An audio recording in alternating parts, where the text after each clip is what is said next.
A strategic approach to building a compelling business case for diversity, equity, and inclusion. In recent years, I have seen a significant shift in how organizations approach diversity, equity, and inclusion, DEI. This is not just anecdotal. The data supports this trend. According to a PwC study, 87% of organizations are now actively focused on DEI initiatives. This commitment is reflected at the highest levels of leadership, with a Deloitte report highlighting that in 2024, improving their organization's impact on society ranked among the top concerns for CEOs. The heightened emphasis on DEI is unmistakable. Conversations around these topics have intensified, a long overdue change.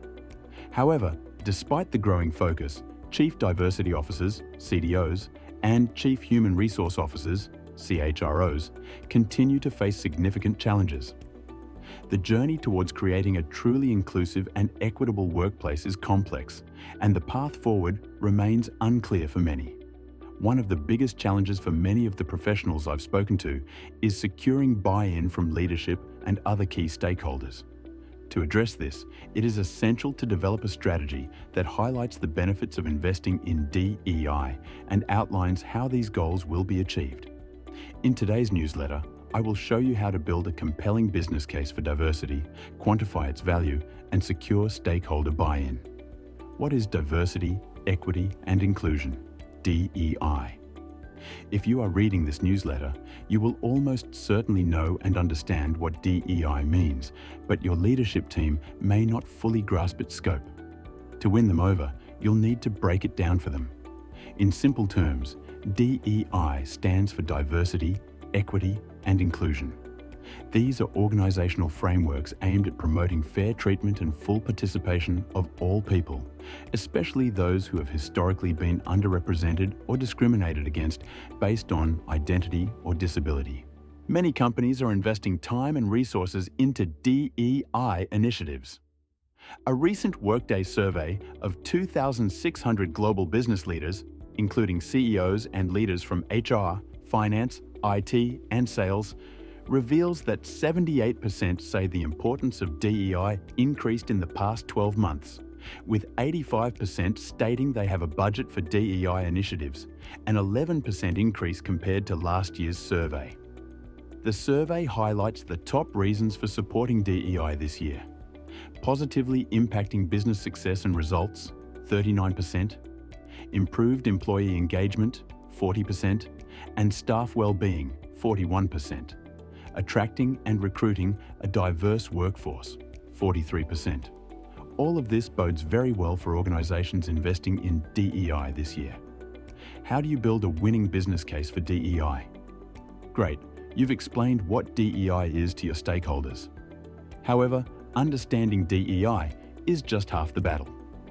The next crucial step is turning this knowledge into actionable strategies for your leadership team. While this process may seem daunting, success depends on developing a clear plan backed by data and analytics. Your organization, very likely, already has a wealth of data at its fingertips, and with the right approach, you can transform this data into practical insights. Here are 4 steps to help you build a compelling DEI business case and drive organizational change. 1. Identify existing costs. Any DEI plan demands significant time, resources, and attention, which can deter senior leaders who might prefer to allocate these investments elsewhere. However, it is important to stress that remaining inactive can incur significant costs.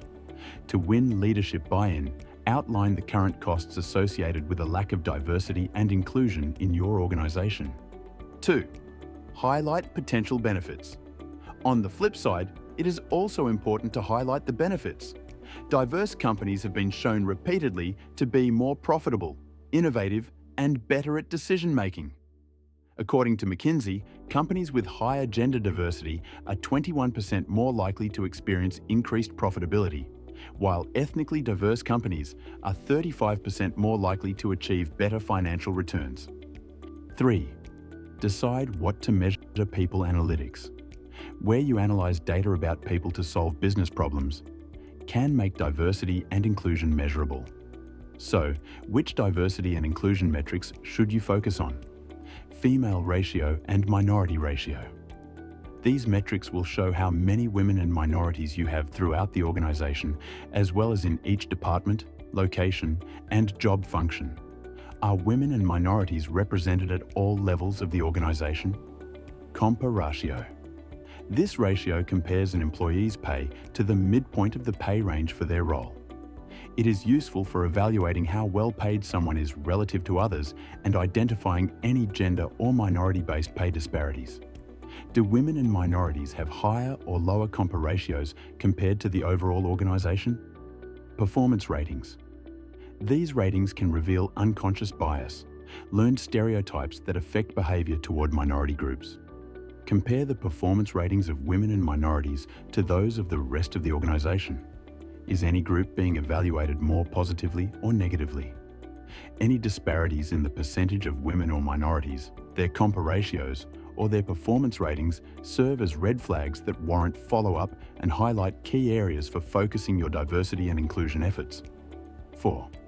Start small and prove the benefits. Attempting to address all challenges simultaneously can overwhelm your team and dilute your efforts. Instead, select a single, pressing, and measurable challenge to tackle first. Begin by identifying the most relevant metrics for this specific challenge.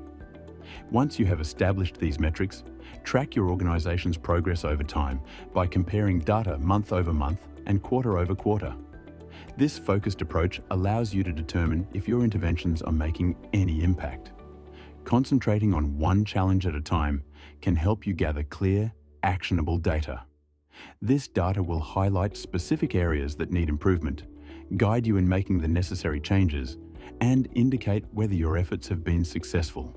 As you demonstrate success in one area, you can build momentum and gradually address additional challenges, continually refining and proving the benefits of your diversity and inclusion initiatives. Conclusion. To wrap things up, securing leadership buy-in for DEI initiatives remains a significant challenge. To overcome this, it's crucial to present a well-structured strategy that highlights the tangible benefits of DEI and outlines clear, actionable steps. Hopefully, with the roadmap provided in today's newsletter, you have all you need to build a compelling business case for diversity.